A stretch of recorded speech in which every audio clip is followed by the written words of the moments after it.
Hallelujah. Basibuyise ngokhethekileyo nakosuku oluhlelo lumani mhlawumbe wonke okhoyo kaThixo otata umama sisi nobhuti abefundiswa umuntu okhoyo simbulisa ngegama lenkosi Yesu. Amen. Amen. Benze kahle ke namhlanje nafika. This is the day that the Lord has made. Each day inkosi eyenzileyo we are rejoicing on it. Njengoba sithi umamqembu refuse to be stressed. So that you can rejoice. I will. If you don't rejoice, it's a waste. Hallelujah. Tell us so say to quickly. So this spiritual development week is we are trying to start early by 5:30. 6:30 nabanye ekhaya ubaxelele uhlanje kwami siyashomana senzendoba sikwazi ukustretcha kangangoba inkosi ifuna sistretche singalimithwa ngexesha siyabona kanjani. Siyayicela kakhulu loo nto.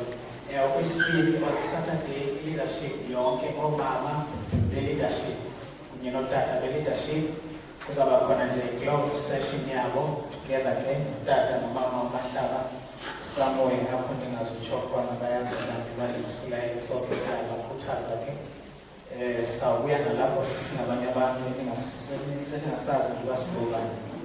Then ke abanye ke kuno-general ababini on Saturday, girls general kunye no-men's general ngibantu kahle kodwa phaya zonke siphaye convention center. Siyacela ke abakwaziyo basesikomithini bavumelele bofika sixolisele umfundisi sotrikwa akaphilanga bekwale wahlaselela nje ifiva kodwa on Friday sabe sesinayo umama wethu lo lapho wahlala umama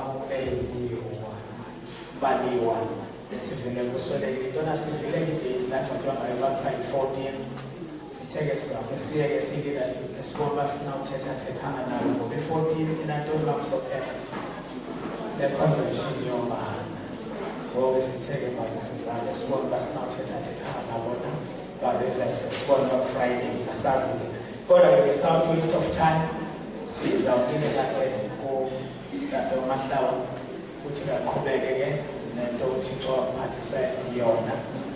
Uthele izolo we must be ready in spirit. There is those guys who get on the spirit. Even today we are ready to go back. See them Uthixo into azamthetha ukuthi cela i-worship team ne-musicians siphakame ngezisiphingo over esezakaphambili.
Thank you for that name. Thank you for that name. You are faithful. Your faithfulness is our shield.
Sikhandala sakhe.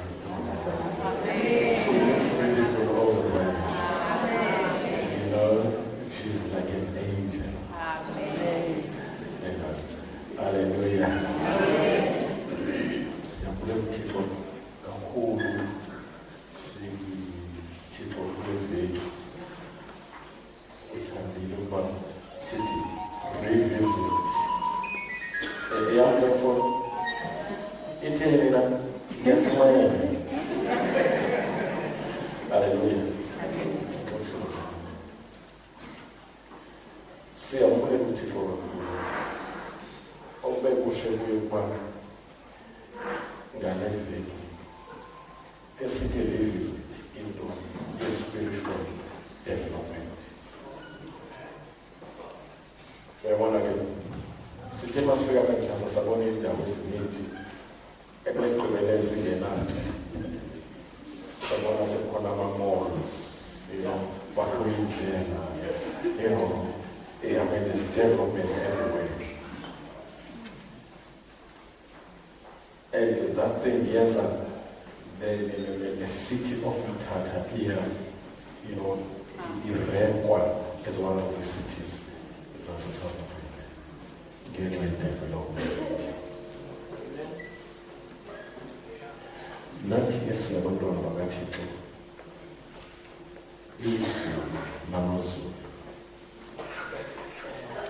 Lithi, are you aware that you have to develop?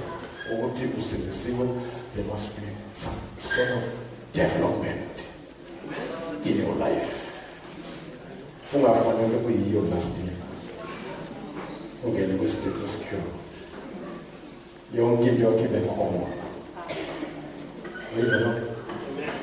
It must be from glory to glory, from faith to faith. Angaqhela Satan. Loko anxiba the very same size beBhayibheli.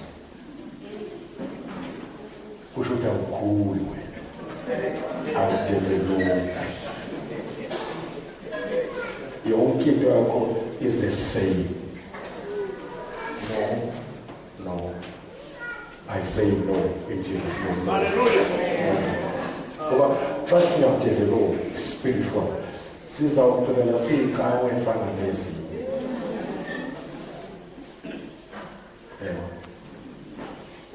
Bhayibheli akazidala ukuthi kunezindlu since 1970 azibhelo azenziwa next not extension same.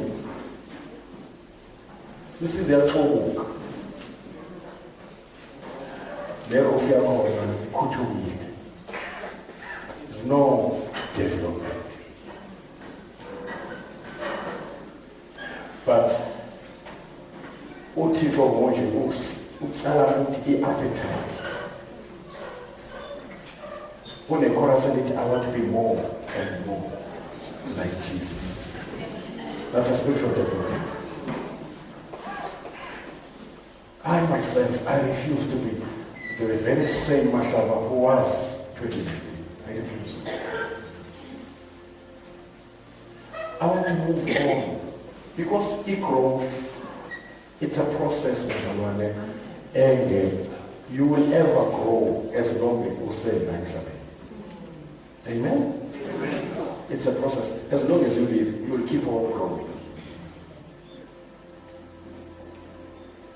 Uma singayivumele spiritual development ebomini bethu sigqibele sesihleli kwi-comfort zone, refusing to change from glory to glory.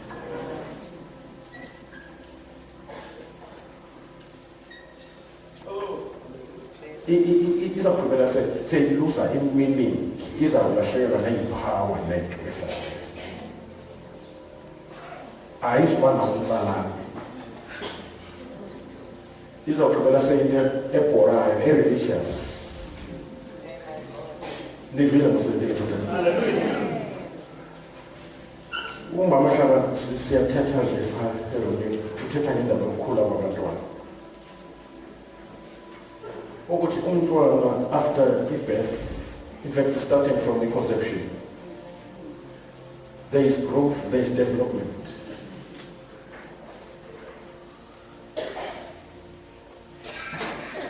ugqirha uyasho athi umntwana u-3 months 6 months uyabona sekuvela nezandla bezingabonakali thatha ishape khona la eswini noma esezelwe there is that development in many aspects. That's why kufanele ukhawuleze umkhulise umntwana not only ngokumnika ukutya kwasemzimbeni, kufanele umkhulise nangwengqondo. Sizoyifunda novisi. Umkhulise njengoTimotheo, even spiritual. Umfundise ukoyika uThixo, umfundise you know ukuthandaza. Akhule ebalansini uthi noma uyamusa esikoleni ukuze abe nokudevelopha wena kodwa umse umfundisi into zikaThixo nesiko likaThixo akhule esoyika uThixo, which is the most important part of development. Uzakukhulisa uTimotheo ke apho ozoba umpostoli so yes.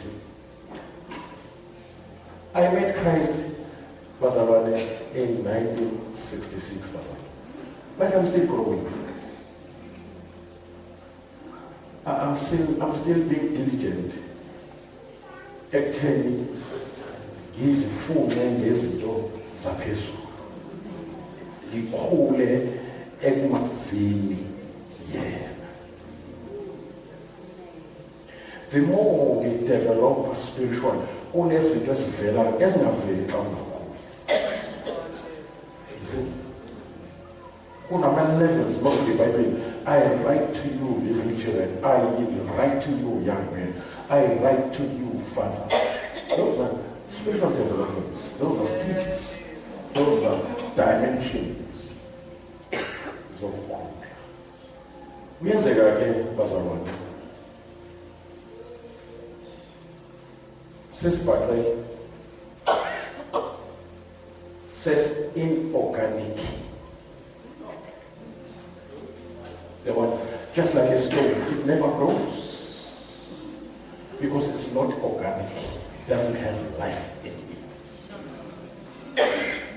The church can be well organized.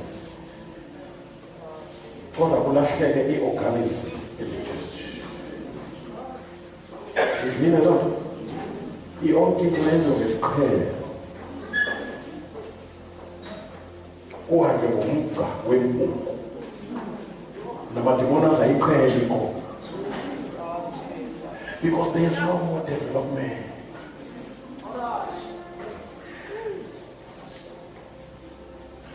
Nenkonzo iqhubele seyinkonzo yasekhaya.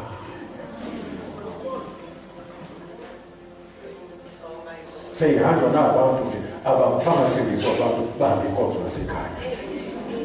Bangashintshi. Away with that. To a movement in the name of Jesus.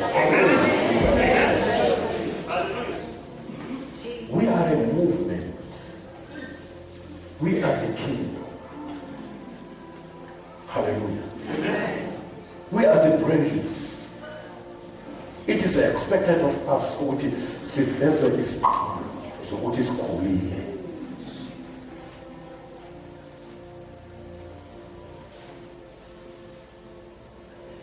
Ivakele.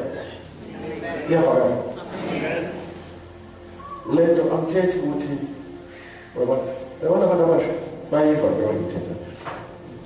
Ngoba vele banayo lento yokufuna ukubona izinto ziyezidevelopha. Babanayo. I-tendency lethu xa sesikhulile siyakholelwa i-status quo. Siyakholelwa ukufana kwezinto.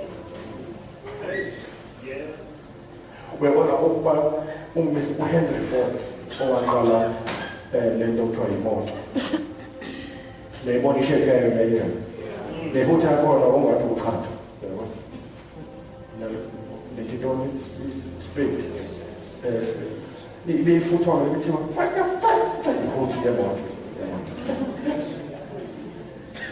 Nama fila ko na mwado ka paisi. My start on your crib. But I was in for my generations. The concept of salvation. No, the word of God is not amendable. What is needed is spiritual development.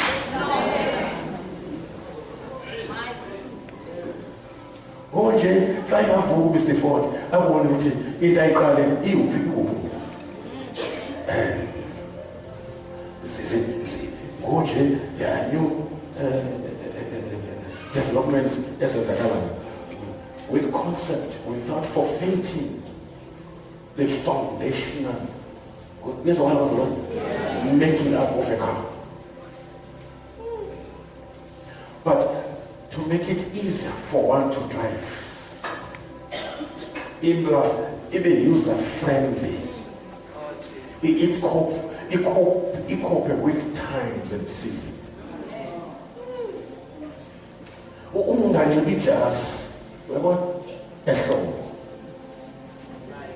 You must learn to comply.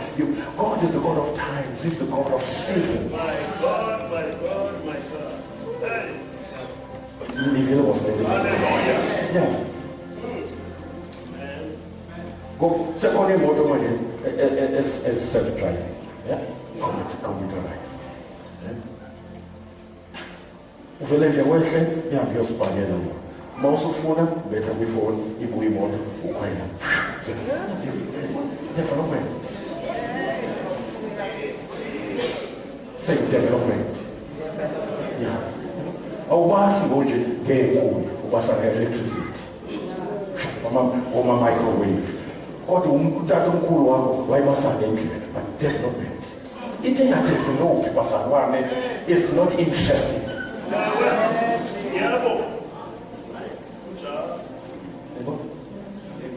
Shangi mic wireless. Because everything is done to solve the problem. I'm preaching to solve the problem. I'm praying to solve the problem. I worship to solve the problem.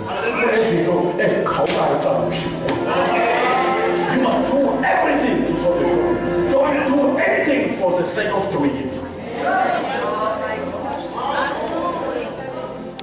Make sure with anything. We are going to talk to was a very good days.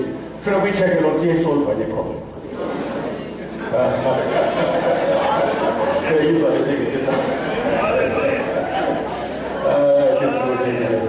Now, certainly those are certainly outside those are they are well, structured. And the impact upon is global.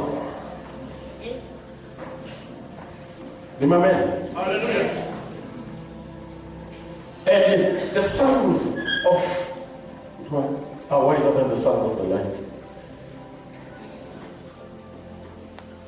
Sons of darkness. That's a pity. That's a pity. So great way about the Shabbat. It was out there are advancing. Technologically, when they develop, they advance. Young kids don't it those are sports. They are funded, they are well developed. Yeah. And the Shabbat is moving very fast. So it's not easy for us. Oguti Siluini Shabbat. See how a slow pace. Hey, that is true. Simply chorus it.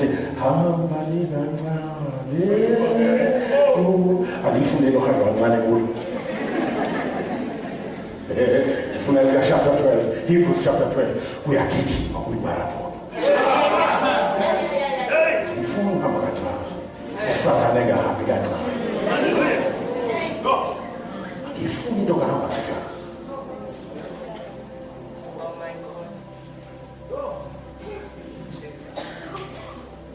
spiritual development, Bazalwane, it's a need for us. It's now or never, Bazalwane. It's do or die. I'm telling you.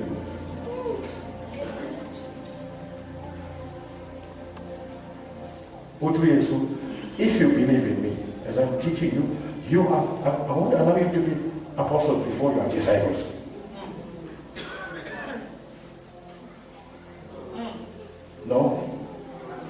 No.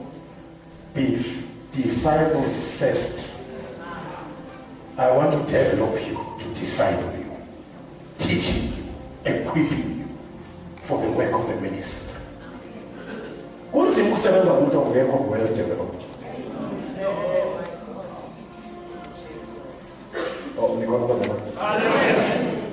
In the well developed,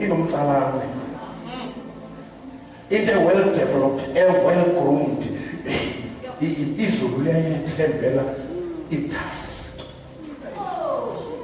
You know to be an elder or deacon, in no voice. Olusana spiritual. Umbeke izandla kwezitho, umbeke kwi-position yokuministerisha ebandleni, uyambulala lo muntu. He or she must be well developed. That's the great part of Great Commission. Xa siphuma phandle sitshela abantu ngoYesu, nikona bazona sithi uYesu unjalo, kodwa it will be wrong for us ukuthi simvumele ahlale njalo. That's not the gospel that we preach. Mayisela funeka sindiswe azalwe kabusha ebese nkhulu. Aqhambe ngizigqi. Operate zonke iziphiwo zabo. Ungabikho ogulayo kukhona i-gift of healing. Singakhona sinamadimoni kukhona ne-gift of discernment of spirits.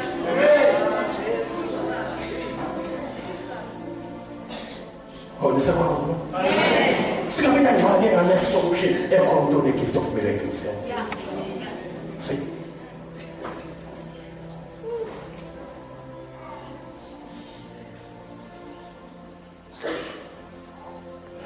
I-local church is called the college, guys. Lapho kwenza khona ama-theory nama-practicals. Sit down and listen God talking to you. Stand up and act accordingly. Because if you are hearers of the word and not doers, we are missing out with development. Because applying what you have been taught is part of development. Even to pray, you develop yourself. Especially when you pray in tongues. It's not all equal. You develop yourself, you develop your spirit. You become more sensitive when it's now.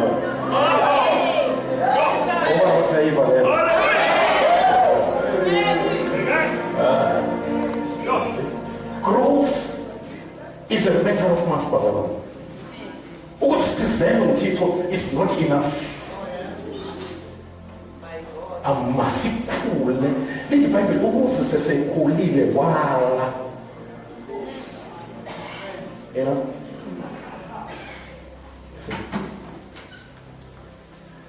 ilula nalento yokwenza izwi kaThixo xa usukhulile, ngoba ukukhula nokudevelopa spiritual, it's when that which is within you is released to be manifested outside. Ngamanye amazwi, ngexesha usindiswa wamkela uYesu, uzalwa uThixo in your spirit man, it is the greatest miracle that has ever happened. And then I command to say, the Holy Spirit, the God, the Spirit of Jesus Christ, or the Holy Spirit if you like, comes and take, you know, he resides within you.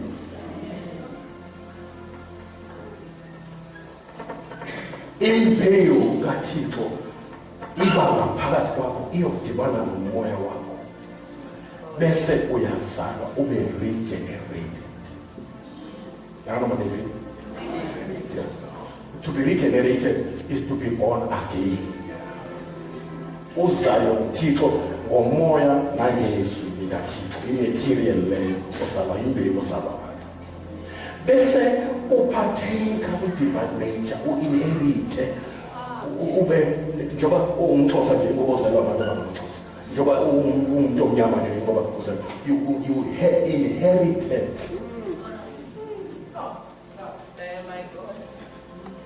Yonke lento abazali bakho abayiyo uyithathe kubo ngembewu yakho. Ingakho isilongo sithi okuzelwe umoya, God is a spirit, kumoya kunguThixo.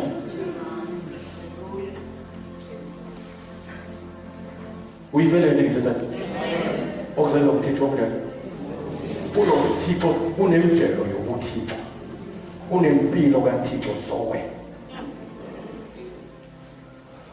The very person who abides in the eternity is right inside you. Umzimba wakho uvalele ubutsheni basezulwini.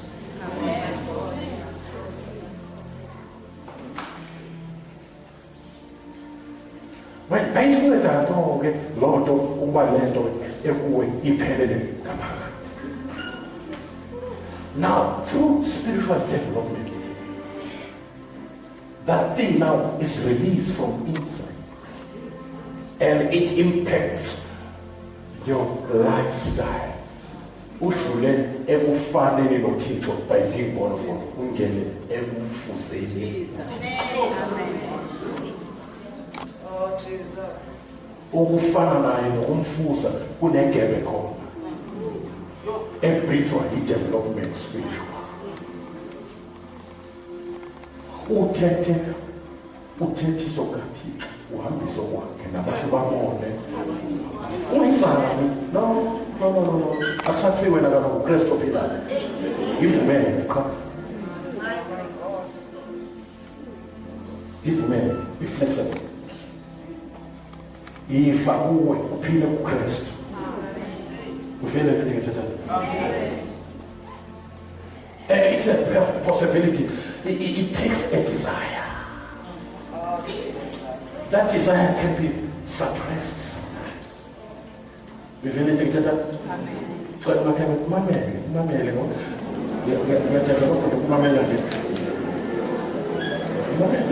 sise. Uqemo ngilapha akubambise into ethiwa. Because intanga zezulu, they are out there to take everything which has been spoken over your life. Never? Well, usathana uyiqhiyile loo nto, sihamba ama-conventions, sihamba jabantu sihambe yonke indawo, kuthethe into ezinkulu, kodwa sibuyele back to square one. No, that waste. No. I say in the name of Jesus. Take off the devil.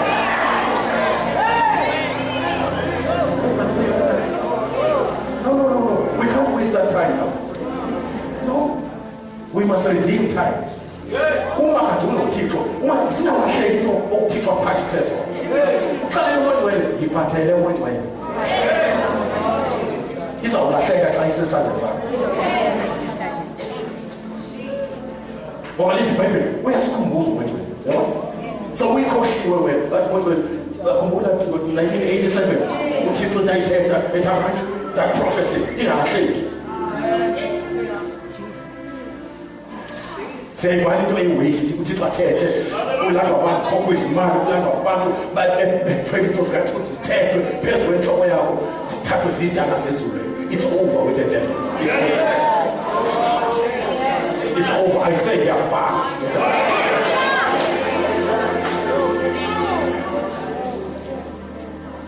Hallelujah. Once we get a spiritual development, iyaphela le nto kusaba ukuphila impilo. Iyaphela. Iyaziphilela utsho nje ukwazi ukuthi akusaphili. Yiyo le nto manje ngayamukela ephilayo. Yabo? Ukuphila impilo ufanele nesangoma. Esengene. Yonke into yaso has been taken over by these spirits as they get away.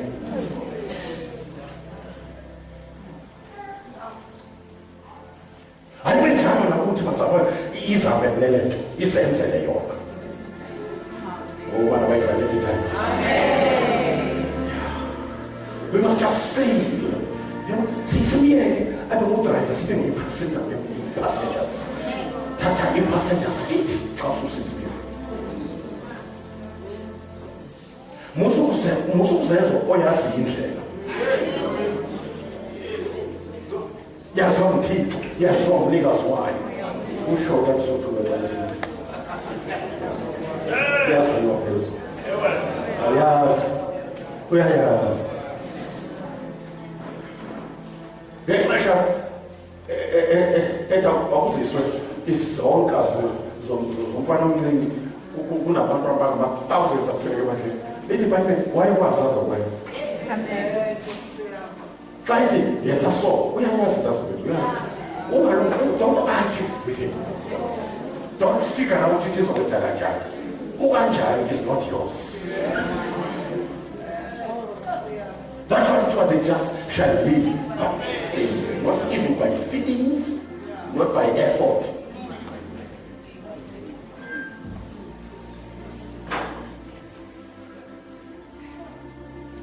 Oh, what about saying that spiritual development?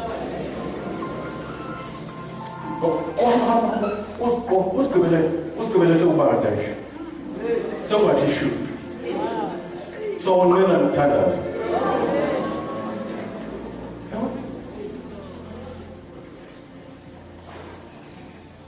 You see?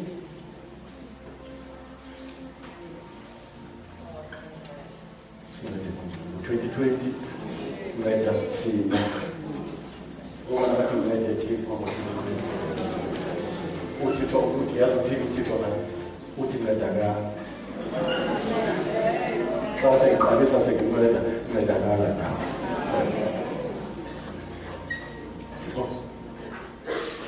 Must have you this night.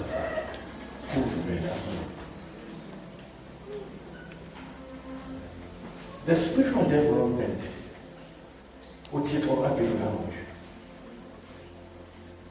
is for in preparation of the most powerful move, the global move of ever seen by the church. Because the moment the Bible land is apostle before this apostle in every direction you which one is full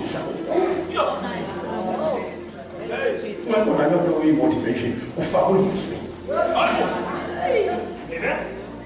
Because that's what we need. If he will take it, if we so say it doctrine of apostles. Si fie ya sini inyanis. Sina kubili this way. Okwakemezo. Kodwa sikhule ngokwasi inyaniso. Eza ngemfundiso. Ngoba lento ezelwe iyatsha, iyakhula. Ikonfrontate. Maya staff. Lithi Bible ngensana esanamsa. Masila kasanele sibe nesabhetha.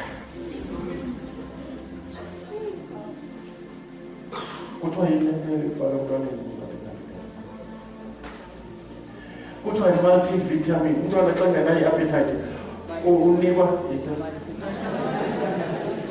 umonjwele uyi-multivitamin enza sibe ne-desire of things from above. Sikunqwenele sikulambele ukuthandaza sibe nepower sibe ne-hunger for the word. Amen. Amen. Sibe ne-appetite of fellowship sibe ne-intimacy nomoya. Sihlale zinyaweni zenkosi njengoMaria simamele ukuthetha kaThixo. I guarantee you your life will never be the same. Amen. You will grow luxuriantly from glory to glory. And lordship of Jesus Christ in your lifestyle. Oh, I'm here.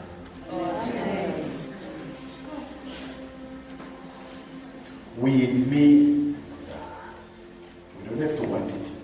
We need spiritual development. Because in spiritual development, it makes you to outgrow yourself.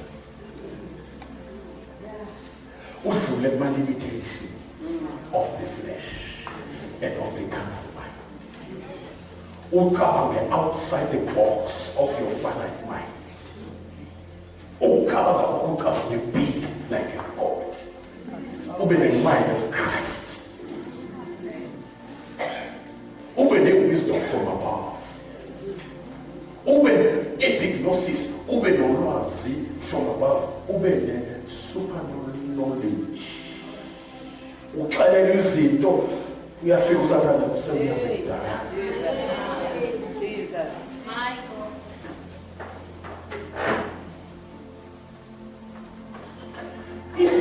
Spiritual development is solve ingxaki ezininzi. Umuntu losana ufuna ukugadwa njalo kube khona imaid ezogada lo mntwana xa umama engekho eyophangela ngoba it's not safe ukushiya usana. Lithi iBhayibheli masingabe sisabazenzana. We must desire is spiritual development.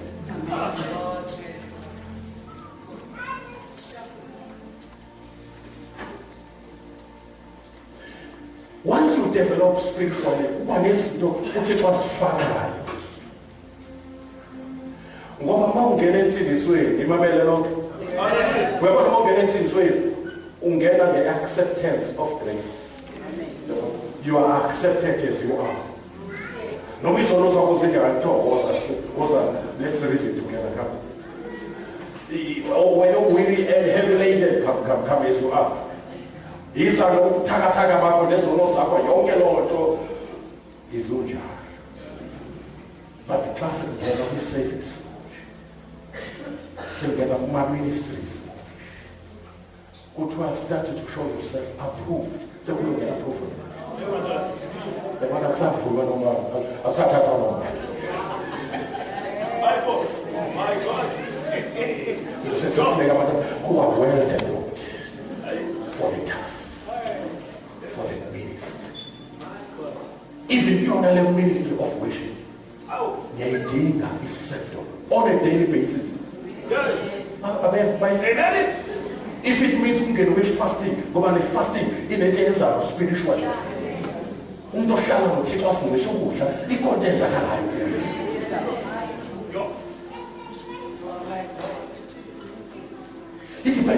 We are, our most holy faith is made, hallelujah, more active, more precious. It is developed through prayer.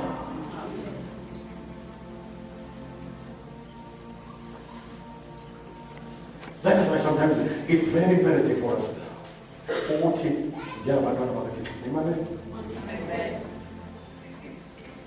Since Bible is organized now, as contribute time, we serve them.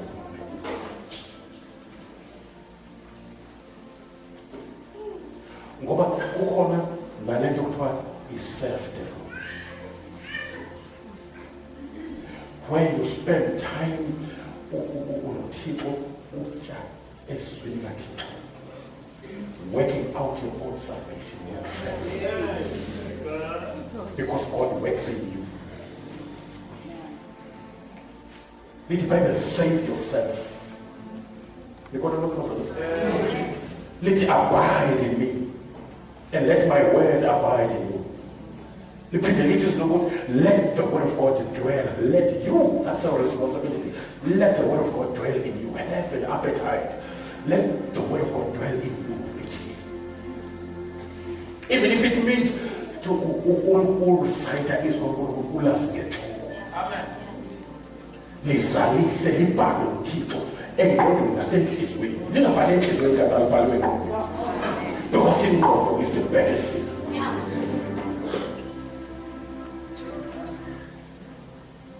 Mfumela uThixo athini. Your mind must stay in God's hand so that you will enjoy perfect peace. Uthathe ingqondo yakho uyibeke ezandleni zikaThixo. Umnike uThixo uyidedicate ingqondo yakho nansi ingqondo yakho ukuze ingahluphi uThixo mayibekwe zakhe izandla. Ngoba ama-limitations, ama-temptations, ukohlulakala starts from your mind. Kunama-strongholds, kunama-arguments, kunama-imaginations which are there exerting themselves against the knowledge of God. Anything that has got a fingerprint in I fall not by strongholds.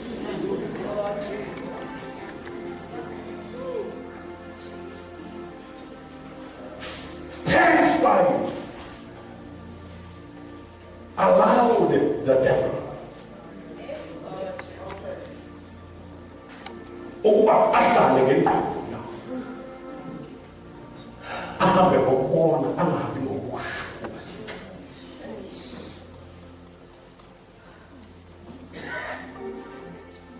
Now, if your mind, because it's spiritual development, it's more of the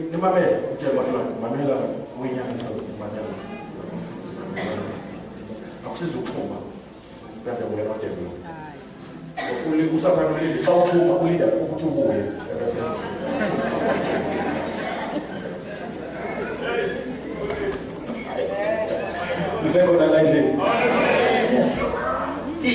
The spiritual development is very crucial. It's a sense of being highly professional and spiritual. Singafuni say, Singapore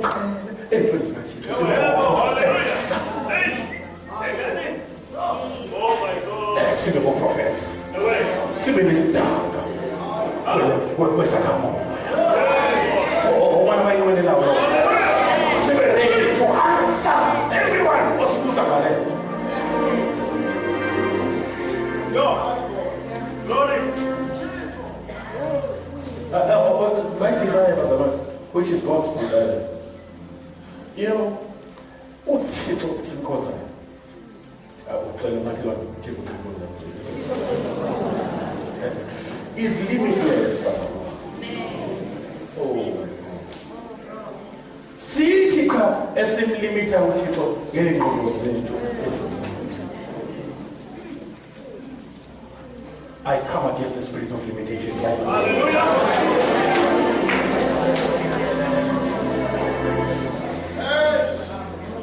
The God himself is the God of more than enough. He will cease to be God if he's got some limitations. And he made a point with it. He releases all that he is to us. It is Bible.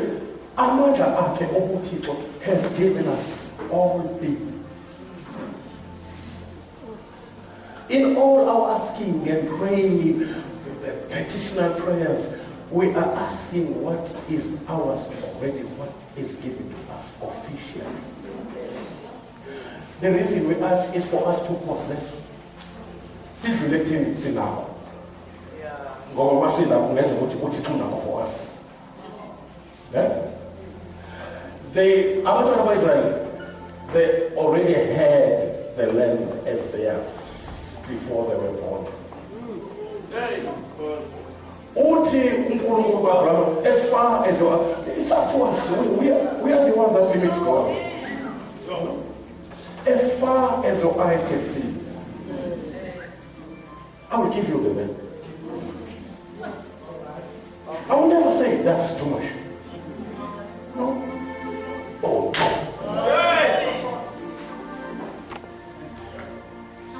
But are you aware of when you possess things? When these things are possessing you. No white billionaire. My God.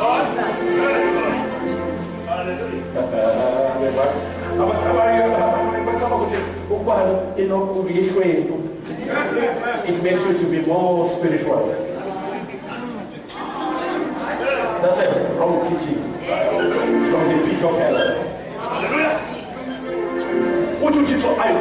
powerful, that you prosper and be in good health. He even paid the price for that. Whatever gifts and shine for our healing and health. Glory. Hallelujah. So if you're not well developed spiritually, you limit yourself and end up limiting your God.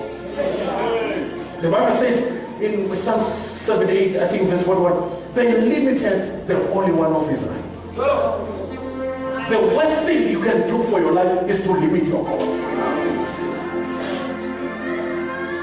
It's time for God to be magnified. I'm greater than your problems and your challenges. But it's not easy for you to do it if you're not well developed spiritually. And that development, the most effective way of developing yourself spiritually, it's when you allow God to minister to your mind. The process is in the renewing of your mind. Now, when your mind is renewed by the word of God, by the teachings of the word of God, by the mind of God, because the word of God is the mind of God, then the born again spirit that is complete in Christ.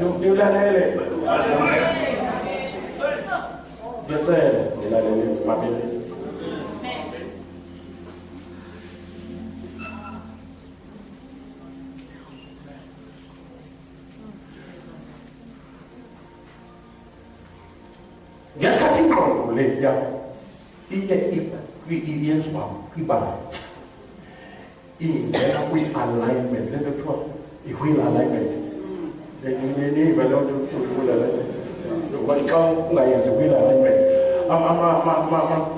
amavili lawo ngendlela erong bese itayi lakho lidleka laphansi ngendlela erong liphele before time. Nokuhamba kwemoto kungabi smooth ihambe ingathi iyashekela kungabi smooth ngoba i-alignment is not right. Now, in your spirit, in the spirit part of you, because you are the spirit, we cannot see you. We only see your house. Let the Ebola is not you, it's where you are.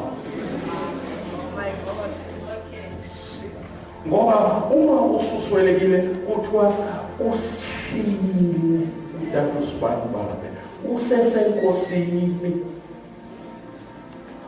ube umzimba wakhe usemoshwayo kuthiwa usesenkosini oyena akabonwa ngamehlo ufuze uthixo.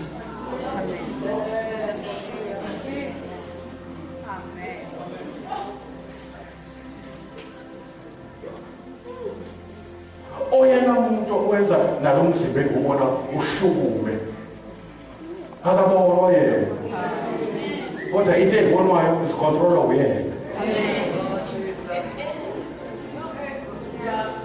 Zonke into ebonayo ziphuma kwezingabonwa. Imithi nemilambo nayo yonke nofishi neyegusha nenkomo neyekwenkwezi nayo yonke loo nto esiyibona nesiyiphatha ngesandla iphuma entweni engaphatheki. Now, if you develop yourself spiritually, you get yourself acquainted with the spiritual world. But the realities of the things that are unseen. You depend more. Ufuya entweni ungayiboni uthenginayo ungakayiboni ngoba lo nayo ingaboni izosala kodwa. Uphila inyama receive ngoba une faith which is the spirit and the law. Romans chapter 3 is talking about the law of faith. It's a calm down law that supersedes all the laws of nature. The law of faith supersedes every law, including the law of gravity. That's why we as white have a power. It is the law that supersedes all. But unless you develop yourself spiritually, you will be with status quo, you will be with vicious cycle, you will advance. I prophesy spiritual advancement. I prophesy spiritual upgrading,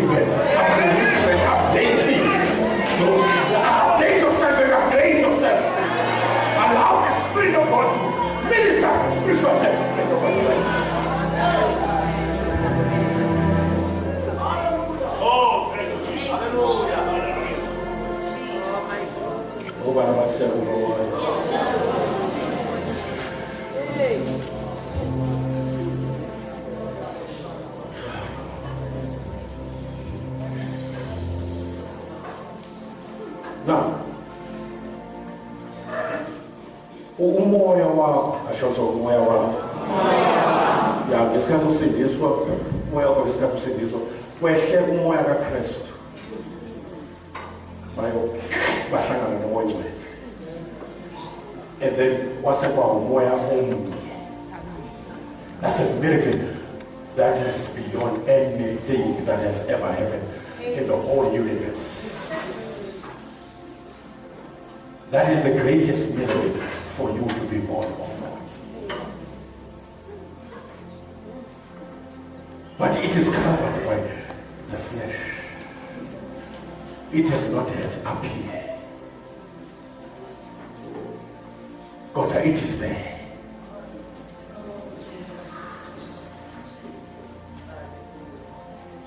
But inside that flesh, it's a new creation. A new species of a man. A man with godly nature, with godly attributes, with the genes of God, since you are regenerated. It is your spirit that is born of God. And then eternal relationship of the father and the child is developed. You are related to God as your father. And the fatherhood of God is everlasting. You are an everlasting child. You have everlasting life.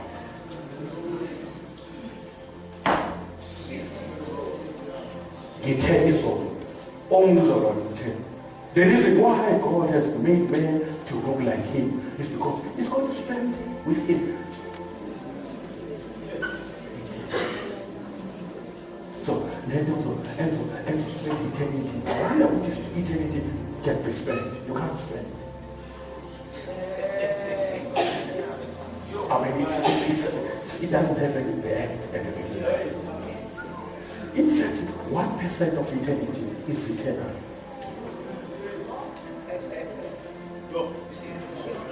Even 1% of eternity is eternal. So, given a relationship now, sit in one accord now, if I'm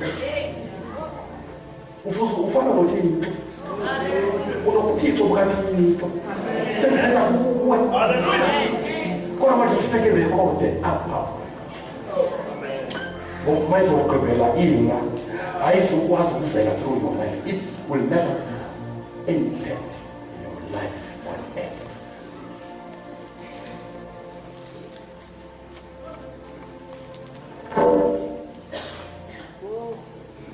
Okay? Is your spirit here? My spirit is here.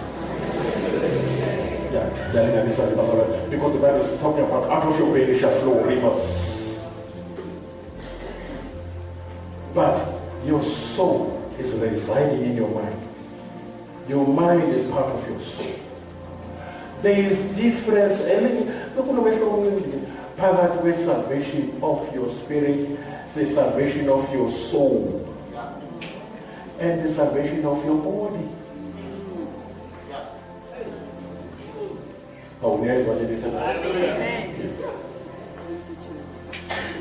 Is salvation of my spirit is an reconciliation, is an regeneration. That is why international case I send a man like him because I've been regenerated. Generation, what generation? Intergenerational case from one generation to another.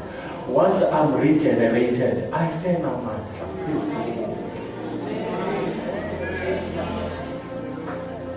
Ikes yomde ya akabuja tuku. I say no man.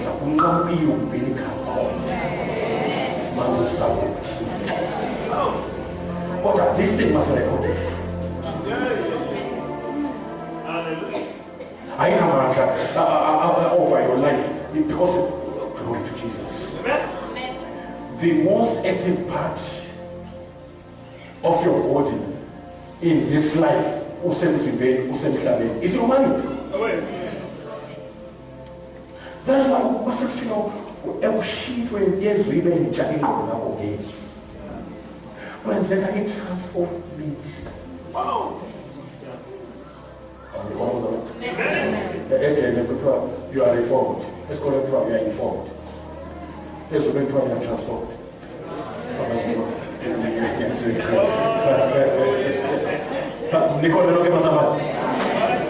Then let the transformation transmits across from one trial to another, from one shape to another form.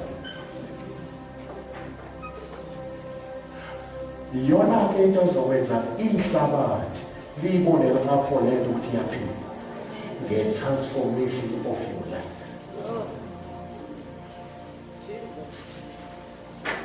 Starting with the manner of life, the way you behave yourself, the way you present yourself,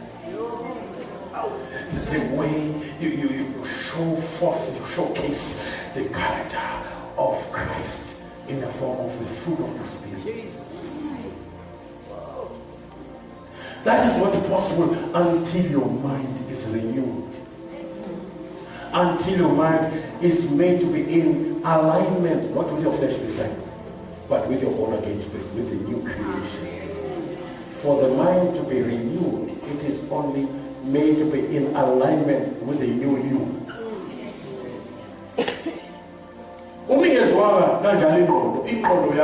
If we alignment with your flesh. Then the Bible says, to be carnally minded is death. But to be spiritually minded is life and peace. You want to be peaceful in spite of our challenges. You want to be full of joy. People sat and all joy.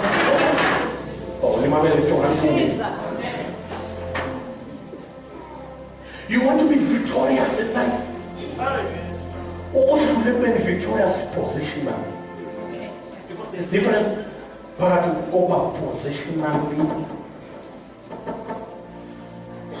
and to experience what you are positionally. By being born of God, we are more than conquerors. We overcome the world. Everything that is born again is an overcome. That is only a position. Amen? Much must say to again, take the whole armor of God. Now we are getting ready to enter into another realm of experiencing what you are positioned. Now you enter into an experience of overcoming.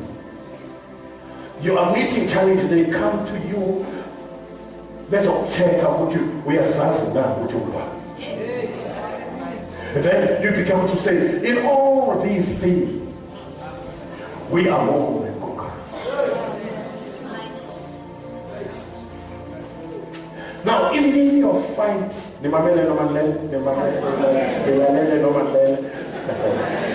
if in your fight, you are no more fighting for victory. You are victorious before you fight. Because the victory that overcomes the world is your faith.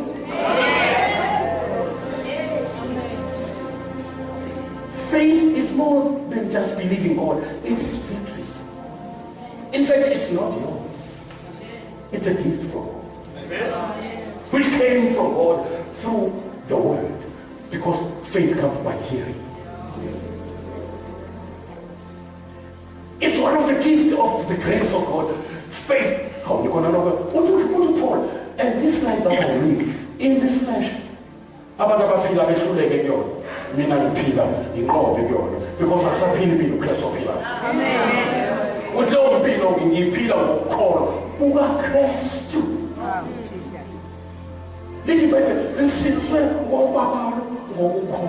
And that is not yours too. Both ubaba no call. Even repentance is a gift from God by the Holy Spirit through conviction. Once the Spirit of God ministers conviction to you and see who's born with it, I'm wrong here, then you repent. Now, repentance is the change of the pattern of your thinking. Repentance is not of your spirit, it is of your soul. It is of your mind.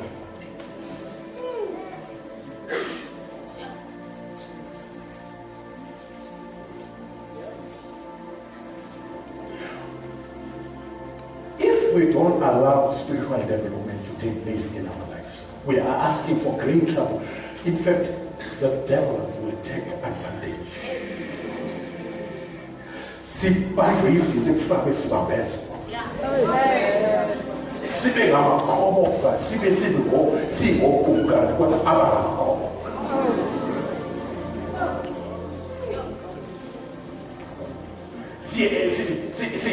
Sibe nento kaGalatians chapter 4 verse 1. Yes. Uma ukungane noma kuthiwa into verse 1. Eselusana eselusana unjani uyafana nesicaba ebenjalo igazi lakhe ligijima ukungane ngoba akayona ukungane by ungukungane by virtue of being born. Amen. Asijoyinanga cawo sizele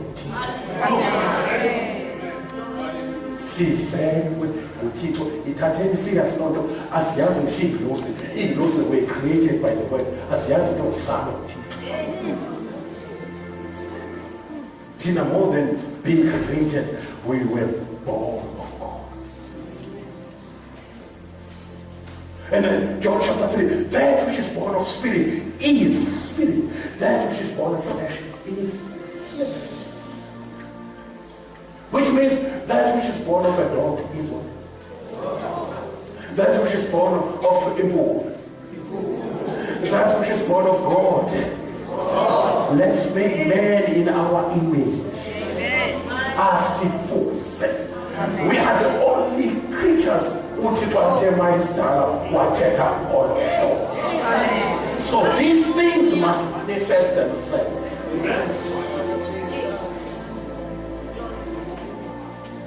As a wife, makuvela uThixo kaThixo. Amen. Ungumfazi ofana nabanye abafazi, ube umfazi owuThixo. uThixo abe umfazi apha ekhaya ngawo.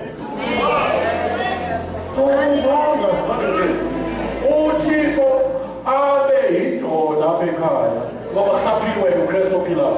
uKristu abe yindoda apha ekhaya ngawe. Amen. Into zofana yena, ubuthi izinto zofana.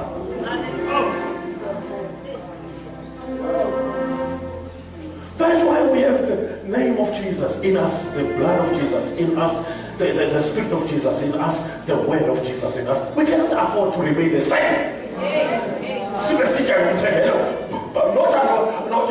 God says, so we are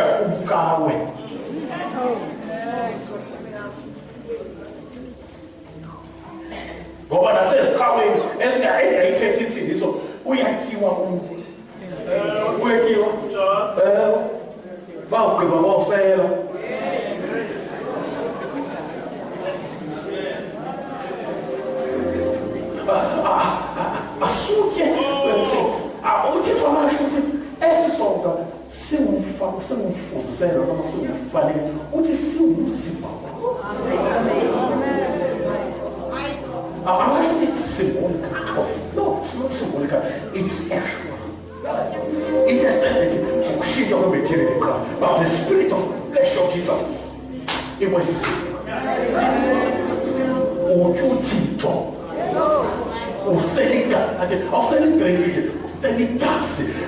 this is the blood of the covenant.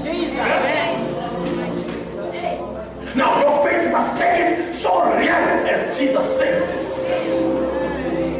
And check what you know usemzimbeni uzawuqhubeka uhlale naye. Sekusele igazi kaYesu. Hallelujah. Amazi nitholele bazawusebenza. Lithi Bible njalo xa nitya esisonka sela njalo. Sisela ngisho ekhaya nefamily yami ngoba ngumpristi kaNkulunkulu apha. Hayi ekhaya siyatya umzimba kaKristu sisele. Asikho isikhali ke esikhulelweni esiyokuphumelela. Umzoyitya le nto nge-faith, nge-reality yamaspirit. Izawusebenza uzobhatha sebeshela umoya. Igazi kaYesu.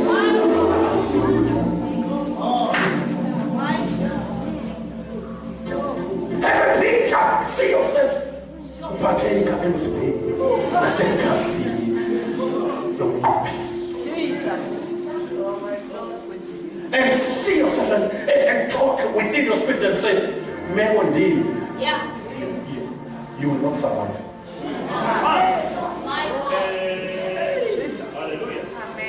This you teach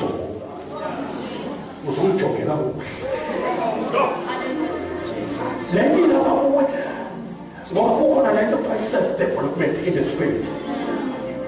We will take it.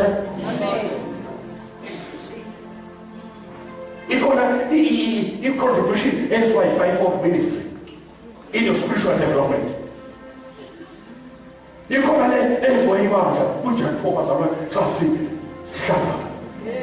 Young into minds and to the edifying. That is spiritual development. Jesus. More from fire with others. That's spiritual development. From the future path of the word of God, that's spiritual development. You are working out your own salvation.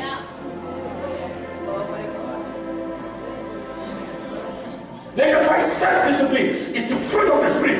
It's develop spiritual. Then you have power over your flesh and your mind, your psychological being and your physiological being, your emotion. You have a word. You say, stop it now. Because the word develops. You are not led by your emotion. You are led by the Holy Spirit.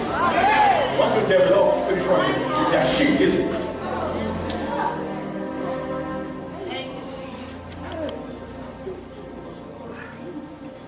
I'm sensing a unique spiritual, and it's repeat. Spiritual development. God is going to release giants, champions of faith here. I'm saying here.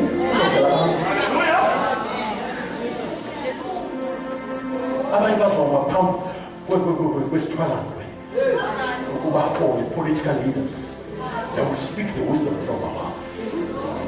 And the economical situation will be solved not by the politician, by the church. Yes. What is happening in South Africa is a blessing in disguise.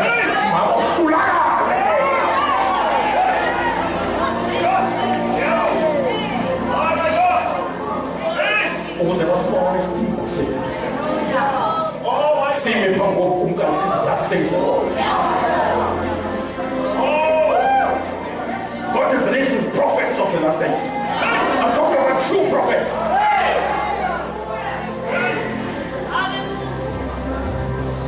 Right now, Bible school of prophets.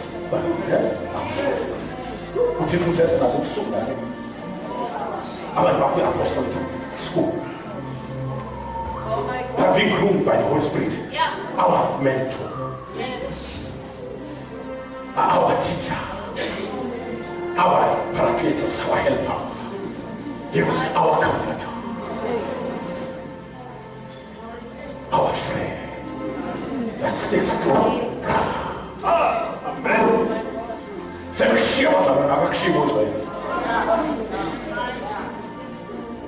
Only that blessed assurance more today. But I told you, I will never leave you. I will never forsake you. I'm still here. Oh, my God, when will it down?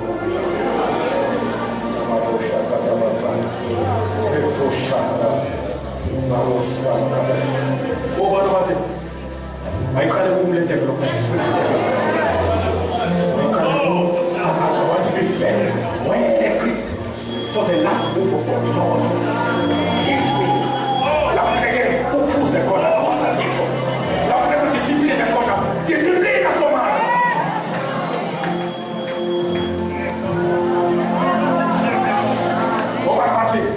I avail myself for this process of spiritual development that will affect all my aspects of life.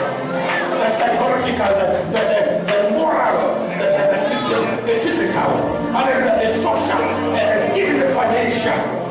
As I develop spiritually, that wisdom, that knowledge and understanding of God in me, hallelujah, will affect all other aspects of my life.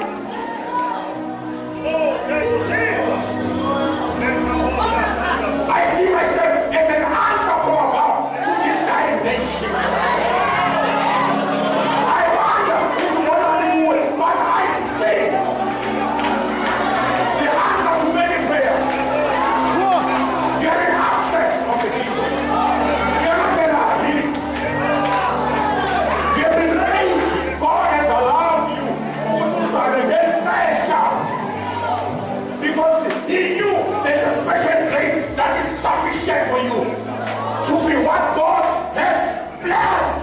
Foundation of the world for you to be.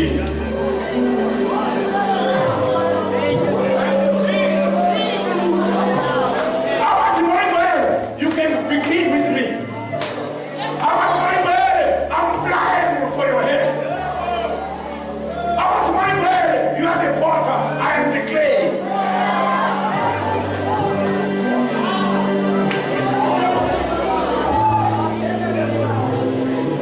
I'm assuring you, your life will never be the same again. I'm giving you the assurance. Your life will never ever, that is the liar. Your life is being translated from glory to glory.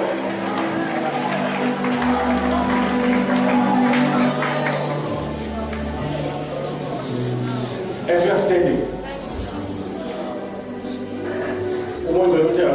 right now. Because he wants to prove himself. He's going to give you a sign. He is receiving your surrender. Now, as you look at that, who just like to learn what they as we to look at the standards, there was a chapter, standards that were to be that you are this one.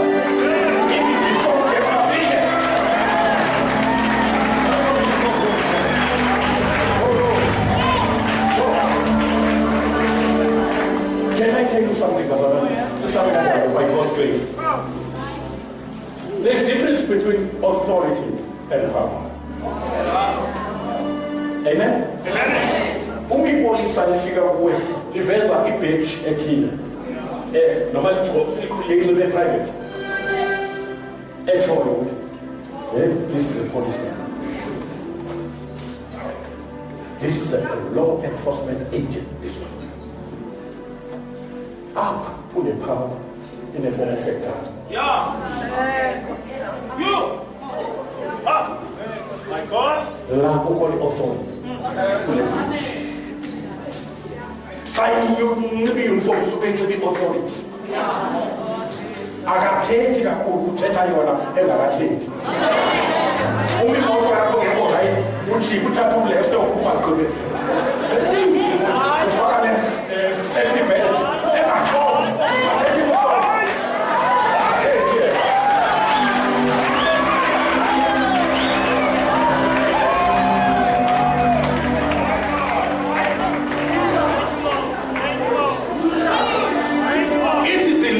For you to use the gun without the authority. Oh, hitman is command. They have a gun, but without authority. Now the devil had both before Jesus came. Oh, yes. He had power and authority and dominion. Jesus came and crushed his head, which is a symbol of authority. Now, he has no more authority to exercise his power over you.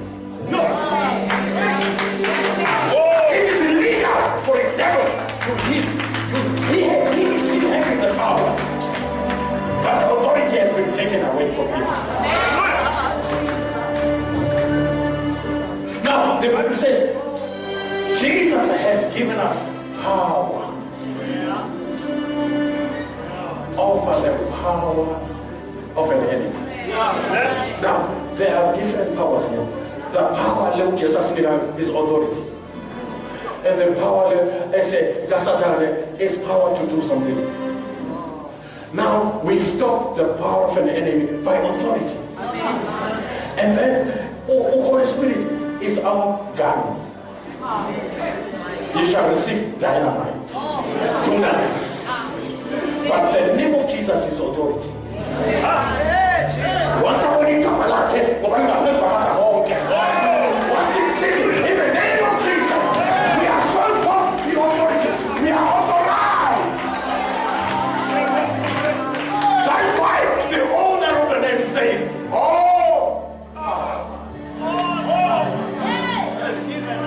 it's given unto me. Anything that you say in my name, you have all the authority. The whole heaven is backing you up. Now the Satan, let the elected super and back. So the authority, I release them to releasing God.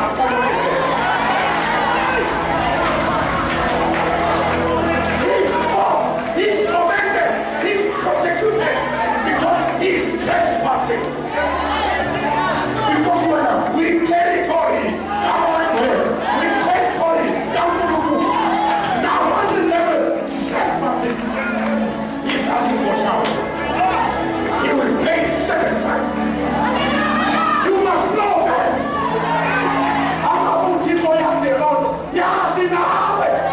In the name of Jesus. Why am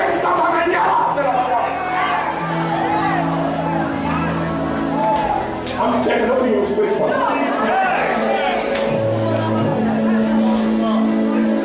I'm releasing champions. Let them so tell who's so I said Satan. Who's so I gave the matrimony. Your mere approach. The glory of God that covers you will speak for you before you speak. Oh, I'm ready. Lord, development 2020 is the year of spiritual development.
Hallelujah.